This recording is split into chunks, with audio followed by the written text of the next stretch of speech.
So hello Real Pros, welcome back to my YouTube channel and welcome back to the second part of this legal discussion vlog with attorney Peter Michael Pua. Ready ka na ba tuloy natin yung discussion from last week's I'm very vlog? ready. Okay, sige. Sobrang nagre-grill siya sa mga tanong nyo. But question is, I asked my developer if I can get a 50% refund because I've been paying for almost 30 months for my monthly amortization. The developer said it's in the contract that we cannot get a refund. Also, they said I filed for Maceda Law. They told me that it needs approval and the Maceda Law is not guaranteed to approve all the time. Also, how to file for Maceda Law or refund? Please help. So, I'm assuming na kulang yung pondo niya siguro to pay yung installments kasi nag-apply yung Maceda Law eh. Is that right? Tama, pero I think 30 months na siyang 30 months na siya. nagbabayad eh.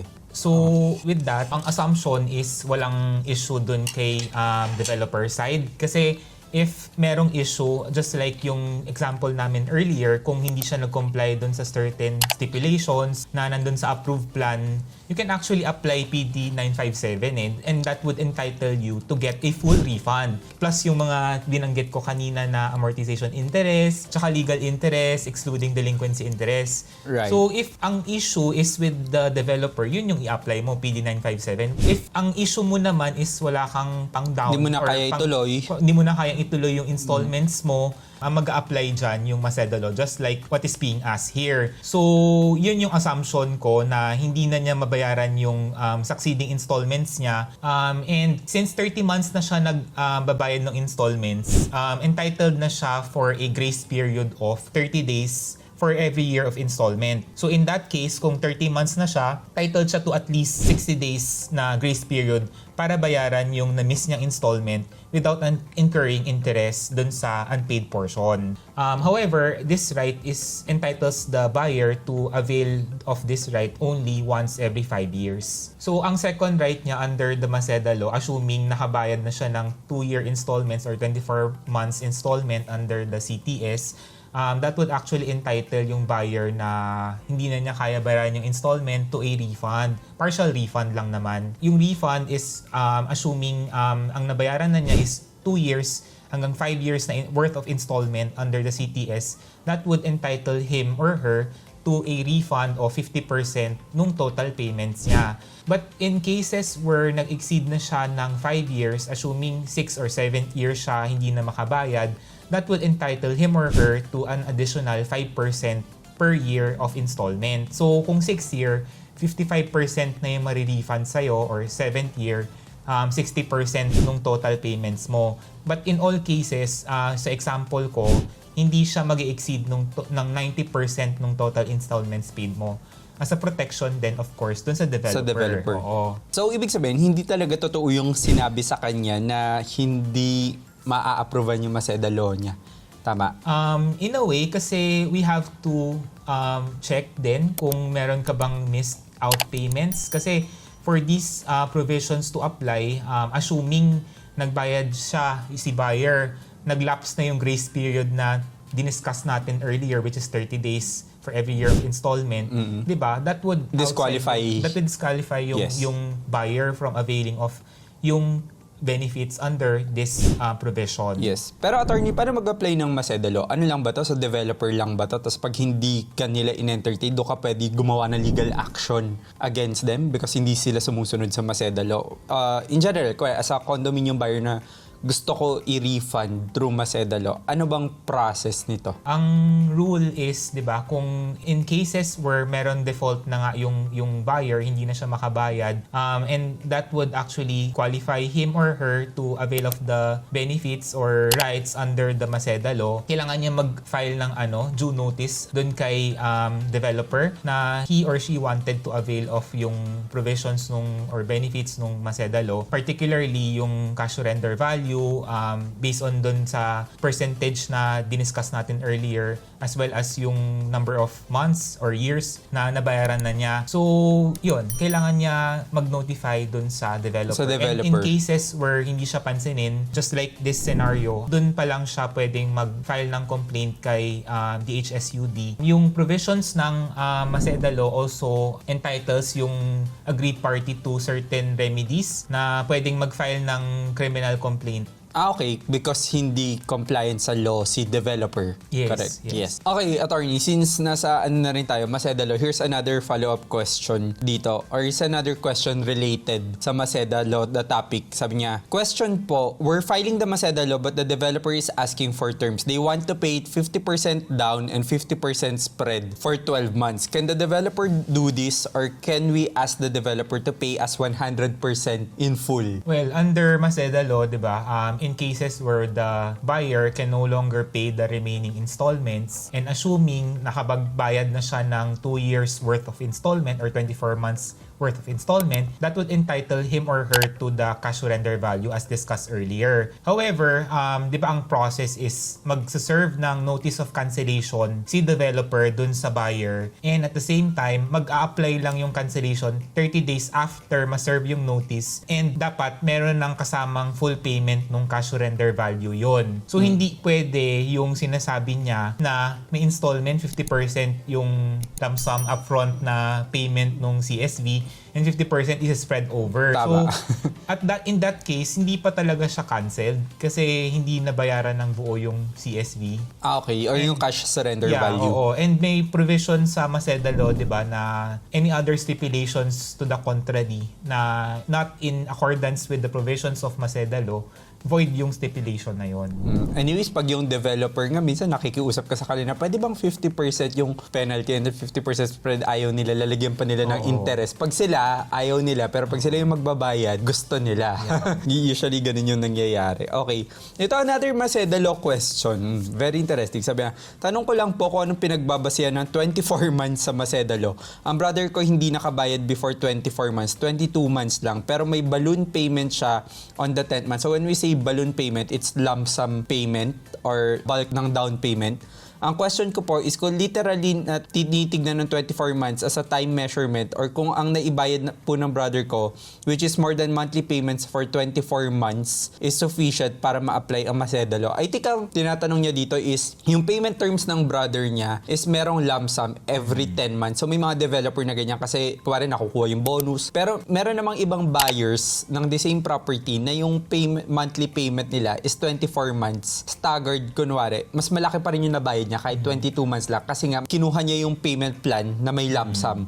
So, does that qualify for Maceda Law or hindi? If we go strictly by the provisions of Maceda Law, the law speaks of installments of at least 2 years. So, in that scenario, assuming wala namang pangbayad yung buyer for the remaining installments, and in that case, 30 months na ba siya nagbabayad? 22 months na siyang nagbabayad. 22 months na siya nagbabayad. So that's short of the 2-year installment payments being referred to in the Maceda Law that would entitle him or her to the cash surrender value as well as other benefits.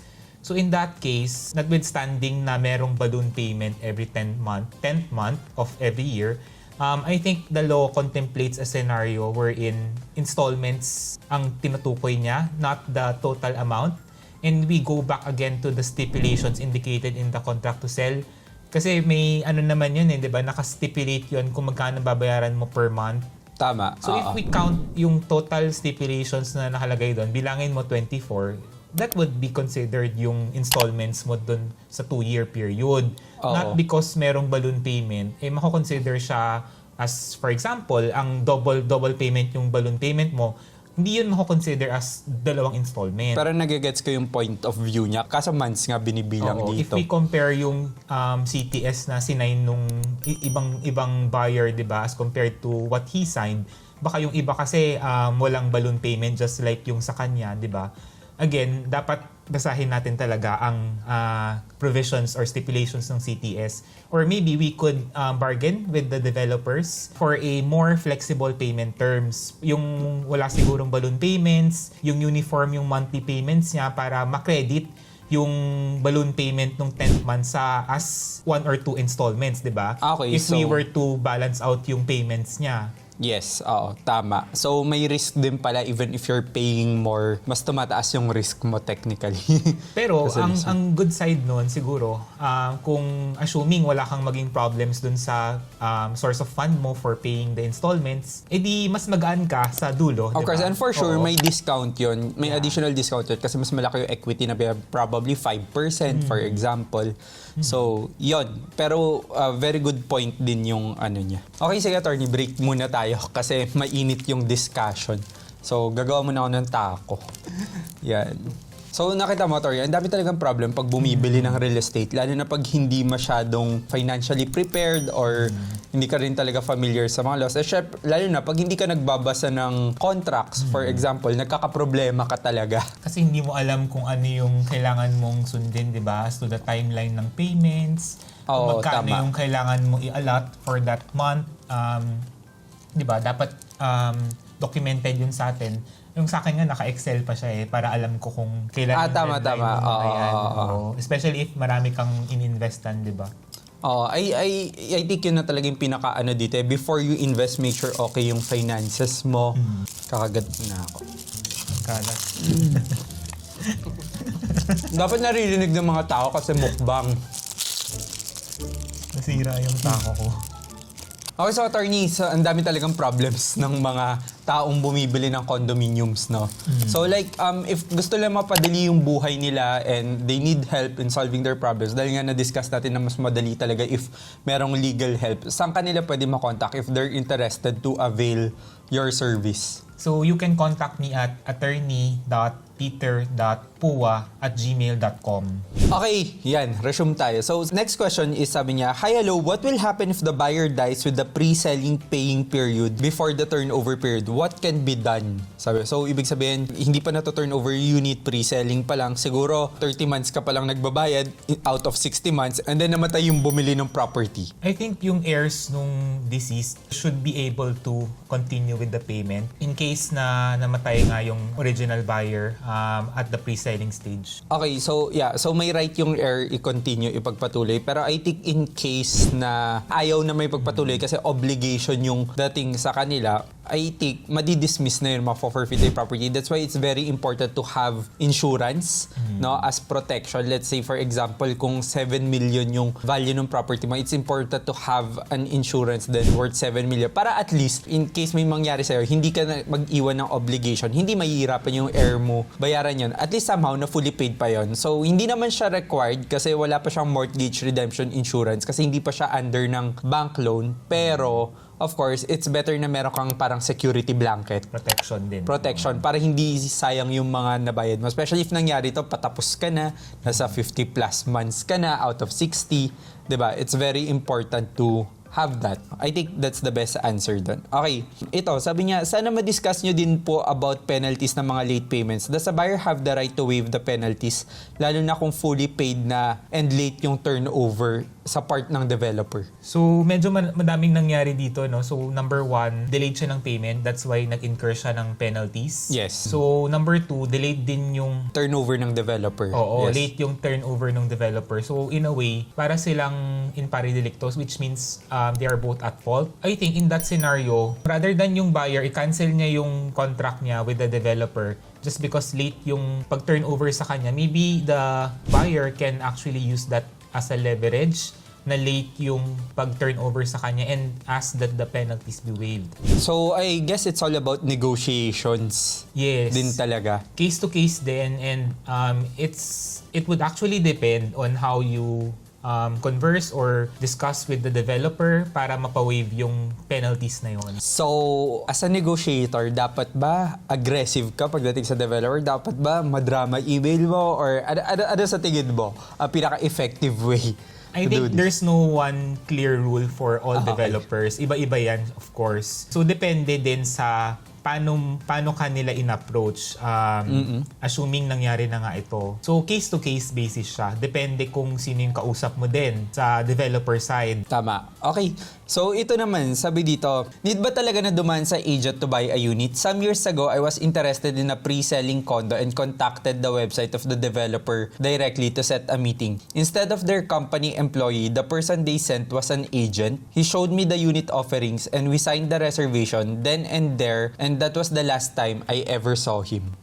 So, parang ang question niya is kung dapat ba niyang dumaan sa agent nung developer. Hindi ba siya pwedeng dumiretso na lang na bumili ng unit doon sa developer? From the developer. Siguro, minsan mismo. iniisip nila mas legit if diretso ka sa developer bumili ng unit, for example. Or they don't want to incur Commission mga charges. commission charges. Although, Yes. commission charges are actually charged to the seller, di ba? Yes, Baka and takot sila ipatong. usually commission charges are incorporated sa price. There's no such thing as mas mababa because regulated yung prices natin eh.